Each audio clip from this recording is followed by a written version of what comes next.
Hey, welcome back. Today is the first Thursday of each month, and on our programs, what we like to do is we like to have themes, and our theme is international culture. Uh, I've only been out of the country once or twice, but I've seen a lot of pictures and a lot of videos, and I think there's a great many of different places to be able to see and to visit and to better understand what the cultures are. We have become a very small world, and the reason being is we are sharing those cultures not only in the United States but throughout the world. And today we're going to be talking with Emily Wickham. Emily is the Student Services Coordinator with the College of Food, Agriculture, and Environmental Sciences. She's with the ASEL program, the Department of Agriculture, uh, in which they deal with different students, bringing students from different places and better understanding agriculture in educational format. In her program, they deal with undergraduates, graduates, and PhD students. And it's my pleasure to welcome Emily Wickham. Emily, good morning to you. Good morning, Patrick. How are you? Doing well. I Good. really appreciate your being involved. As a matter of fact, you have your own show, your own Yeah. telecast, the fourth Thursday of each month at Ohio State University. And Yep. that deals with you bringing on students and talking about their lives and things of that nature. So really appreciate your being involved. Of Uh, for course. the for the listening audience, tell us a little bit about yourself. Okay, so for those that don't know me, like Patrick said, I'm Emily. I am the Student Services Coordinator for the Department of Agricultural Communication, Education, Leadership here at Ohio State in the College of Food, Agricultural, and Environmental Sciences. I've been in this job for 5 years now. I just celebrated my fifth anniversary on Monday. And in the job, I work with prospective students that are in high schools across Ohio and across the country to kind of inform them on our majors and help them with that application process and then becoming a Buckeye. I also work with our current students, and so that is helping them with everything from, making the adjustment from being a high school student to a college student, helping them find internships that fit their interest and career goals, and then just kind of doing anything and everything that they need help with or have questions, finding the answers to. And then I also do a lot of communications for our department. So that's, manning our Facebook and Twitter, Instagram, Snapchat sites, and then also doing our website and other communication pieces. So I do a little bit of everything. I think that is very great, and I really appreciate your coming on Yeah, absolutely. every month and talking about some of the students. I think that's so important. Recently you had the opportunity to go to Honduras, and you brought with us many different pictures and different things that you experienced. But tell us a little bit about why you went to Honduras. Yeah, so our department has a community development study abroad program that goes to Honduras for a little over 2 weeks every year in May. And so this is kind of focused around agri-science education, which is one of the majors in our department. And it's like I said, a community development study abroad. So there's a lot more, I guess, more like personal interaction and compared to some other study abroad. So while the students are there, they work with local residents, they help with different activities, they kind of really get an understanding for agriculture in that country and how it varies from agriculture here in the United States. I've been hearing a lot of good things from the trip they've gone 3 years now. So I've been hearing a lot of great things from the first two trips. And so it just worked out that I was able to travel this past May kind of as a guest slash chaperone slash photographer for the trip that went the most recent trip. And so I got to experience what the study abroad really was like. Oh, that's very good. Mhm. Anyone that visits another culture brings back a little bit of that culture, and it Yeah, really absolutely. strengthens what we're doing. Uh, you had your start here at the Ohio State University Cell Centers as a, Yeah. student intern, Yep, that's right. but that was several moons ago. Yeah, I Uh, think it's been about 10 years now, 10 so years. if not Wow. longer. Um, and those experiences are extremely important. What we're going to do is we're going to set up so you can tell us a little bit about the pictures that you have. So Dwayne, by the way, Dwayne Rigsby is our technology specialist. He makes us look good, and we feel very fortunate. So Dwayne's gonna do something with the camera that we have, and then we're gonna look at some of the pictures that Emily brought with us. So give us a moment, and while Dwayne is setting that up, Emily, when did you go to Honduras? I'm sorry, what was the question? When did you go to Honduras? Oh, so I went in May of 2016. I was there for about 16 days total.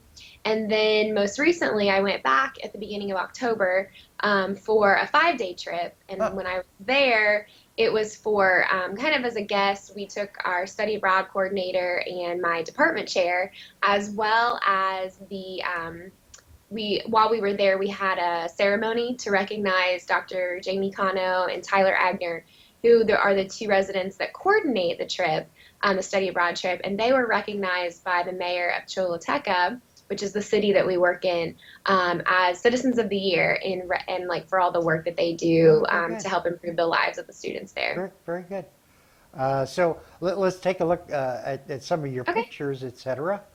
Um, can you see those pictures, Yeah, Emily? I can. So this was just the welcoming sign. So that says "Welcome to Choluteca," and that was what we saw when we first got into the country. We had a 3.5 hour drive from the city of Tegucigalpa, which is where the airport was, to the city of Choluteca. So it was a welcome sign that we were all looking forward to seeing as we rolled into town. On our first day there, we went to the local mercado, and so that picture there is bags of grains and kind of pastas that people can come to the mercado and purchase. And so it was just really cool to see all the different types of food that was available and how they were selling it in this really tight quarters. But it was really a great experience. To see how they shop for their food. That was a vegetable stand that was right outside that was selling some different fruits and vegetables. Emily, a quick question. Yeah, In the United States, we have refrigerators and we have storage facilities. yeah, In other countries, they may not have some of the storage facilities that we have.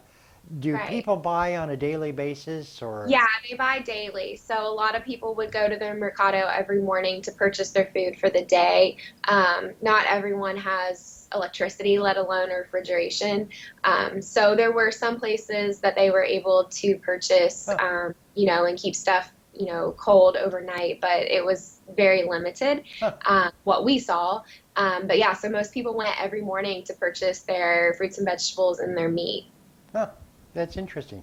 Yeah. And so the next picture that we have, um, eh, there's one of the side Yeah, so streets. that was just one of the streets in the downtown Choluteca where the Mercado is, and so you can kind of see how everything's pretty tight, close quarters. There's vendors on both sides of the street, and so I just happened to caption a shot of a dad carrying a child down the street, but there are also cars that be driving down that street as well. So you can kind of see in the background just different kinds of goods being sold. A lot of the women work really hard in this country to provide for their families, and this was just a photo of a woman carrying some goods home from the market. And then one of our highlights that morning was that we stopped for donuts at this bakery, and I will still I've had a lot of donuts in the United States, and this was the best donut I've ever had. So I was really excited. We got to go twice during our trip, but it was a local bakery, and they make fresh pastries every morning. And so we would be in line shortly after they opened. So that's just two of our students celebrating their tasty treat. And then this photo, while we were out and about in the downtown area, we were walking back towards our hotel, and we came upon these group of students, and they are all students at a private Catholic school, and they were traveling to a dance competition. So they are all there in their official costume for the performance. You can see the girls in the bright colored dresses and the boys behind them in their outfits as well. So it was really interesting to see that, and they were, all dressed up and so excited to go travel to a different city for their competition. One of the things that I found rather interesting when I do see pictures, Hmm. I see the real bright colors. Yeah, And everything there is so bright. The paint colors on the houses, the schools, many of the schools and houses are painted a bright turquoise color, which is very different than here in the United States. You wouldn't just drive down the street and see one of the schools painted, turquoise or yellow. So everything there is very bright and vibrant. huh, I find that rather interesting because my memory, and probably it comes from black and white films, um, I, where it's dreary and drab. And I don't Yeah. mean to No, not at all. It's just definitely a very vibrant city with a lot of flair and culture and very warm and welcoming people. I never have been hugged so much as the 2 weeks that I was there. Everybody's just so inviting and welcoming and friendly. and so the next picture that we have, this is the meat market. Yeah, so that was right in the Mercado. We were walking, and all of a sudden we hit the area where they sold the meat. So that's just one vendor, and then beside of it would be another vendor selling meat. And so the meat just hangs, and as you need it, you come and purchase it. And they have all different kinds of meat there, and all different cuts of meat as well. So I'm assuming there's beef, lamb. Is there other kinds of non-traditional Yeah, we meats? had chicken while we were there. Chicken. We had pork. So they have all different Huh. types of meat as well. And this picture is on the river? Yeah, so Honduras is actually really close to a small portion of it borders the Pacific Ocean. So this is actually the Pacific Ocean, an inlet of it. One day we traveled to a community that was on an island. So when the tide comes in, it is completely an island, and when the tide goes out, you can walk to it.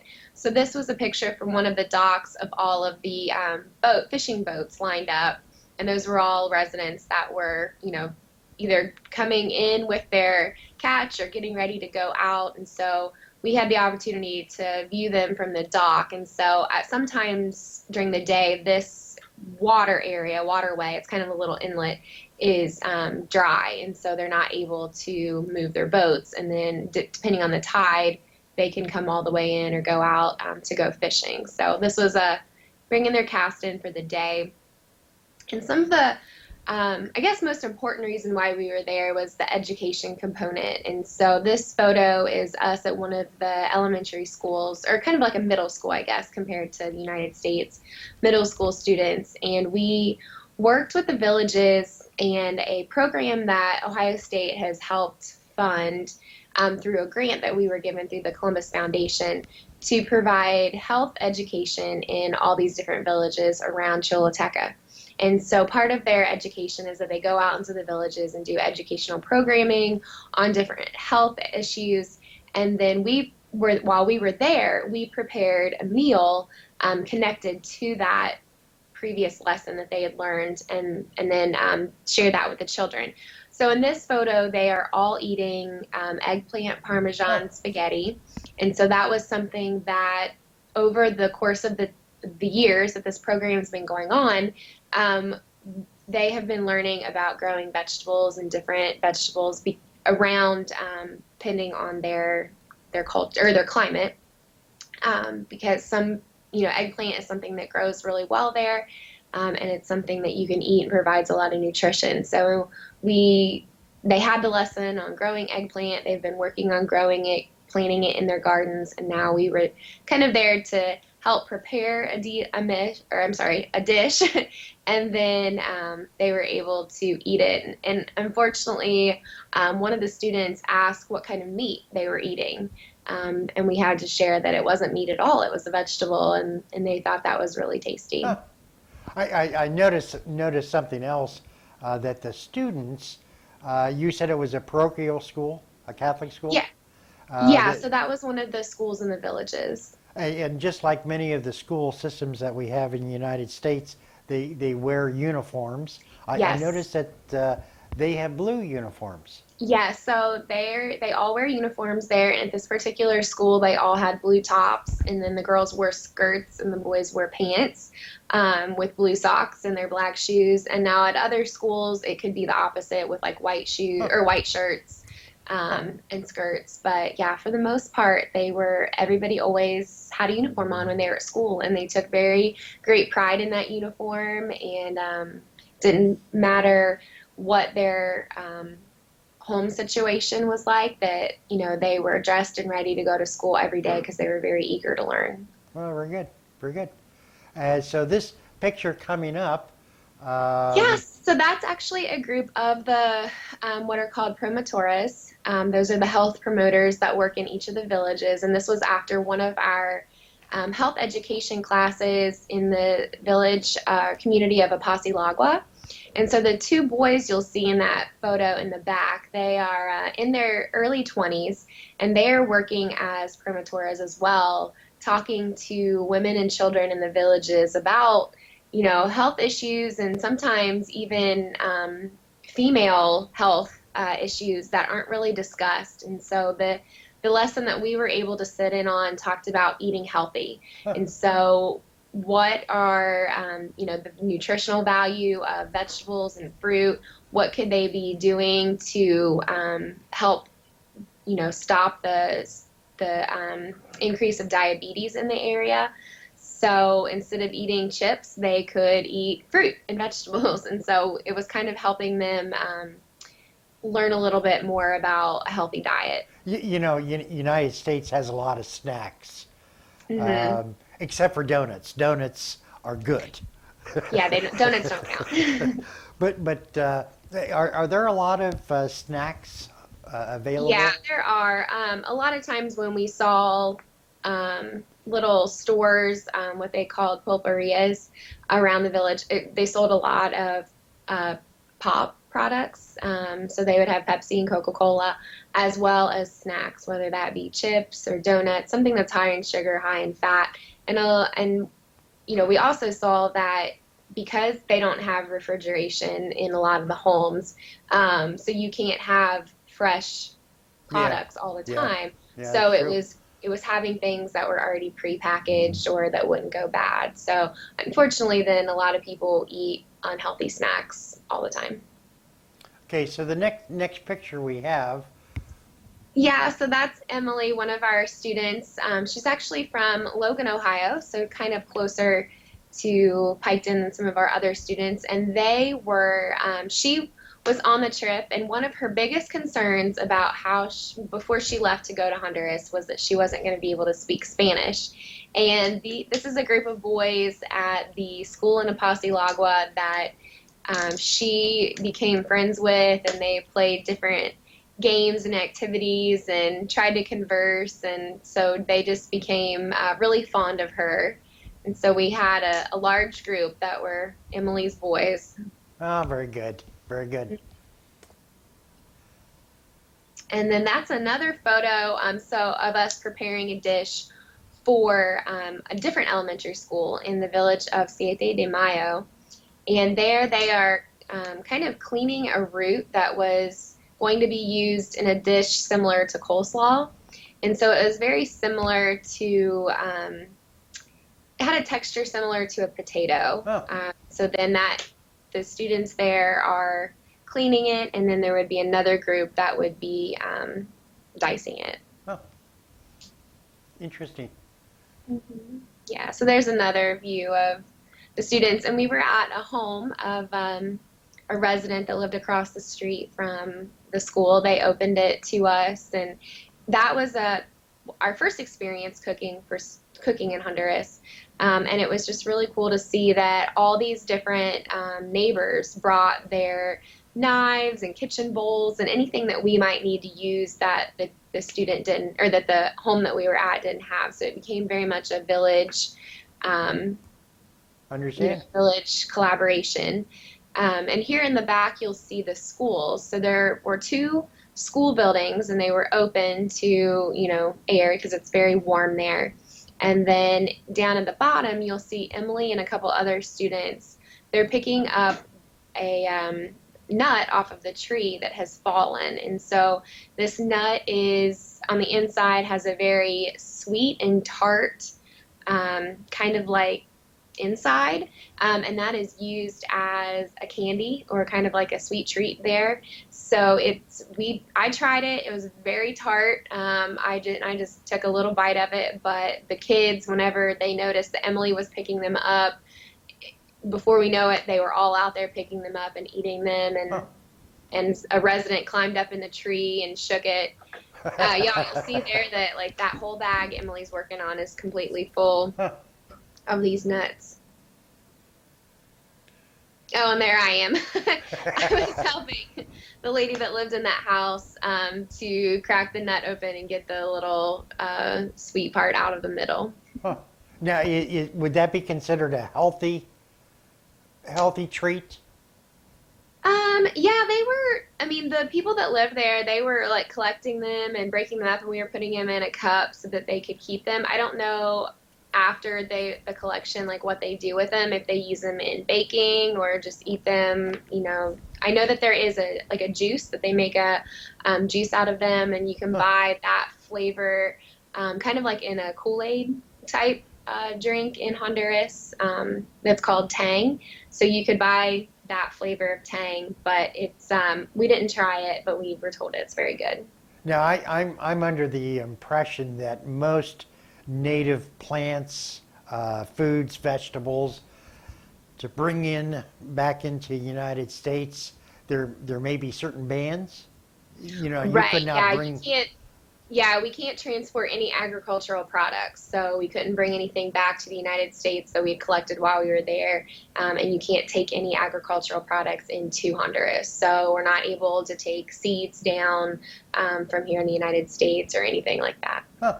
That's interesting. Here we have a picture in a classroom. Yeah, so that's one of our students, Justin. He's serving meals to the students in the classroom at Siete de Mayo. And you'll see there all the boys are wearing short sleeve white t-shirt or button-up shirts. So that was their school uniform there. And this was at an elementary school, so this would have been a higher grade of schools at that, or classroom at that school. Oh. But they were all really excited to get their lunch, and we also served the Tang Kool-Aid type drink to them. There's a couple of our girls that had a few little friends follow them around that day. It's rather interesting when you look at the faces of children. It is amazing how they look so much like what we see both in our rural areas and our city areas, and how if you did not say we were from Honduras, it would be interesting what country people would think the people were from. Right, absolutely. Yeah, the students there and the children, they had the same interests that we did. We saw a lot of Mickey Mouse, and Frozen was very popular. All the girls had different things that said, Anna and Elsa on them, and different Disney cartoons that we recognized. And even on some of the buildings that around the city, we would be driving, and they would have different Disney and Nickelodeon characters painted on the sides of the building. So there really wasn't a difference. They had the same interest. We played with a lot of students that lived close to our hotel. And, even at 8 years old, they had the same interests that 8-year-olds have here in the United States. So, yeah, other than the culture being a little different and the language, it was just like, interacting with students of those same ages in the United States. I think trips like this are extremely important, especially for for students, whether you're with one university or another, it's very, very important. Let's see, we have another picture here in the classroom. Yes. Yeah, so a lot of our students were from rural areas around Ohio, but Nick is serving here, and he's actually from Upper Arlington, so Huh. right here across 315 from the Ohio State University. So he grew up with a little bit different background than some of our other students. So while a lot of our students had agricultural roots, Nick had more of a construction background, and that was kind of his main interest of being on the trip was the day that we did construction projects. So he was also educated a lot about agriculture while we were there, which was always fun and interesting to hear his reaction about different animals and their ways that people farm. So there's another photo of Emily and her boys. Looked like she's gained more and more friends. Yeah, they just kept, and she was so great. Has such a warm, friendly personality that they were very, very happy to hang out with her. And then this photo shows kind of our assembly line. So the women that are at the table are the promotoras and women from the community that came together to help, and then we were there to help as needed as well. And so they kind of created an assembly line of putting together the meals, and then our students would go to the classrooms and serve them. It sort of looks like spaghetti, but I'm quite Yeah, so sure that was it's. the day that we served the Parmesan spaghetti, eggplant Parmesan over spaghetti. Yeah, so and that was, we cooked it over an open fire Oh, at a resident's home. And then one of our girls was so excited because got to make spaghetti from scratch for the first time. So there oh, was no going to the store and buying a jar of ragu or prego. She made it from scratch with fresh vegetables from the mercado that we had all gone together to purchase. And so that was a great experience for her. She said, I didn't know making spaghetti sauce from hand, by hand was so easy. So I'm going to do it all the time. Like, well, you didn't need to fly to Honduras to learn how to do that, but she will always remember that, and she was doing it by working with someone that didn't even speak English. So there was the language barrier, but they were still able to accomplish that goal together. I think that's great. And did they mention that it was Italian spaghetti or? Yeah, I don't know. There are restaurants there that are of different nationalities. So, like, we most recently, like, we ate at an Italian restaurant one Huh. evening, and they have steakhouses, and they also have a line of fast food chains. So Oh, we ate at Pizza Hut, McDonald's, and Wendy's oh, very also. good. And here Um, here- you're in another classroom. yeah, so this is the classroom that was on the island that we went to, and so this is probably the most. This area, I guess, is the most poverty-stricken area that we saw while we were there. So the students, you'll see, they don't have on some of them have on uniforms, some of them don't. Usually those that do are sponsored by someone else to help pay for their schooling. This was a really hard day. It was towards the end of our trip, and I think this was, I know definitely the day that I cried, and I think a couple other people had a hard time too, because this was just really seeing poverty and how it really affected people. So on that island, they completely rely on fishing for their food, and so if there's no fish to catch, then they don't eat that day. And so in a research study that some of our grad students did a couple years ago, they showed that there could be up to 5 days where these people go Wow, without eating. wow. So part of this education program with the Promotoras that we've been working on is education on, gardening. And so I guess the first time that our faculty and staff went there about 5 years ago, there was no gardens whatsoever. And when we went there this time, they were so excited to show off their gardens of vegetables. We saw a cornfield. There were beans. There were different gourds.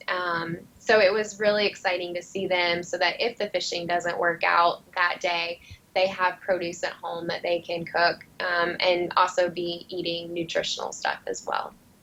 That is fantastic. And here is a garden. Is that correct? Yeah, so this photo was taken at the Choluteca Vocational School. So that is a vocational school that is operated and directed by one of our graduate students here at Ohio State, actually. He and his wife have been missionaries in Honduras for over 30 years. And so this is a vocational school that mission runs and he directs, and then he's working on his PhD at Ohio State. So they have tried to start an agriculture program because his background is in agricultural education. So at the school, they have a welding, auto mechanics, and a sewing course or curriculum, I guess, similar to vocational schools in the United States. And then they also go through and learn about agriculture as well. So that was just the beginning of that. So in addition to going into the schools, we also got to do a couple days of tours. And so this here is a tour of us on the Pantaleon, and they are a sugar cane plantation. Oh. And so you can see here our students are trying to stay out of the way as much as possible. Sure. And you'll see the workers out in the field are planting sugar cane. And so you'll see on the right are the rows of sugarcane stalks, which is used as the seed, and then the guy there in the middle, in the background, is covering it. So there's kind of a couple different ways, the process they have. So not in this picture, but there's a truck that has all of the stalks in it, and then there's somebody else that lays them out, and then there's a group of guys that come through and follow them. So they are out there working usually like 12-hour days. It was very hot that day. It was at least 100 degrees where we were. And so these men were working, and they were so happy to be working. And there was a man that we talked to, and he said, I mean, he would definitely, if he was in the United States, would have been way past retirement age. And we asked him, like, how long have you worked here? And he said, since he was old enough to work. And we asked him how many more years he had to work, and he said, until the day I die. Yeah. And so it just shows that they are very hard workers. Yeah. And that's the interesting thing. In our country, we do not appreciate necessarily the struggles and the things that other countries are involved with. And I think Right. it's so important bringing students in there to Right. really understand that most people in the world Yeah. are living to feed themselves, or Right, they living, are. yeah. And many times families are separated because a father leaves the family to go work, somewhere else in the country or out of the country. So we saw that many times. And that actually the photo that you just had up there was one of those situations. So at this home, there was a mom and two middle school teenage girls, and their father was away working at a plantation. And so they showed here that they didn't have a bathroom at their house. And so our project there was that we helped build a bathroom for this mom and her two girls to use, because as they're getting older, they need more privacy. Sure. And so that was a really rewarding project. We gave up a day of fun to go do that because we just knew like how much we appreciate our privacy. I think that's great. That's great. So there, you'll see this community was pretty far back in the woods, and so you couldn't drive there. We had to walk, so we had to carry everything that we needed by hand. So that included all the different tools, the supplies, the wheelbarrows, and so we didn't have a cement mixer, so they were mixing to make the mortar there on the side on the ground, and then here they are doing kind of separating the rock and the sand with a little screen. Yeah. And so that was something also that you could see every day, people going down to the river to dig up the sand to use as a mortar. And then this project, so we did 3 concrete projects at the vocational school. Two of them were sidewalks, and then one of them was the start to concrete slab for a weight room. So this picture here is of at the end of the project for the entranceway to the school. So we did a concrete slab there.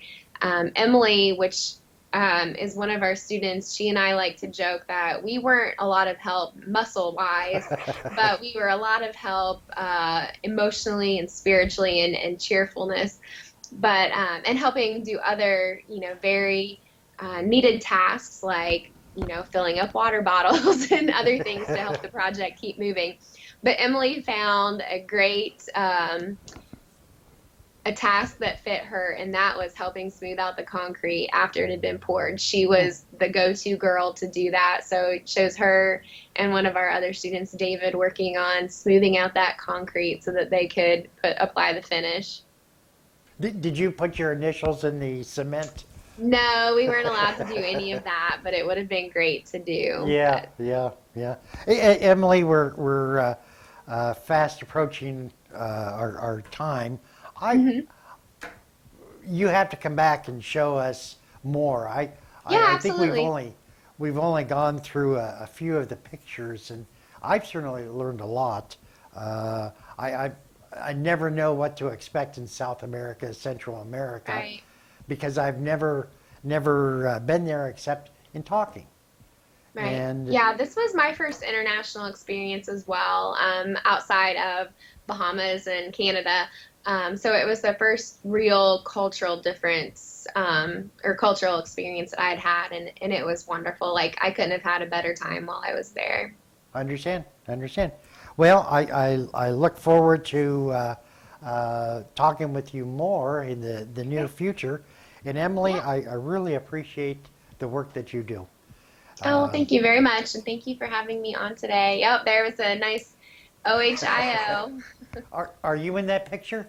I am. I'm in the red. Oh, okay. All right. Yeah, and that was a trailer that was at the vocational school. So, like I said, the director is a Ohio State graduate and current grad student. So there is an Ohio State presence all over Honduras.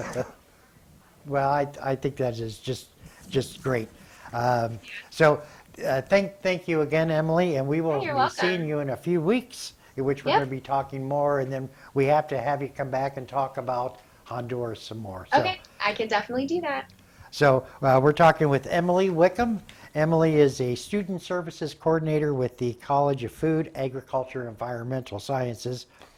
She's with the ASIL program, and I really appreciate her being involved. I appreciate Dwayne Rigsby, who's our technology specialist here at the Ohio State University South Centers. He makes us look good. And then, of course, Mike Thompson over at the University of Rio Grande, and Kimberly Roush, who's our moderator. Stay tuned. We have 2 pre-recorded videos. The first recorded video, we're going to be looking at Kerr School of Irish Dance. And then we're going to be talking with Dr. Richard Sachs, who's the provost. He's going to be talking with some Welsh students that attended the University of Rio Grande. Thank you, and see you in a little bit.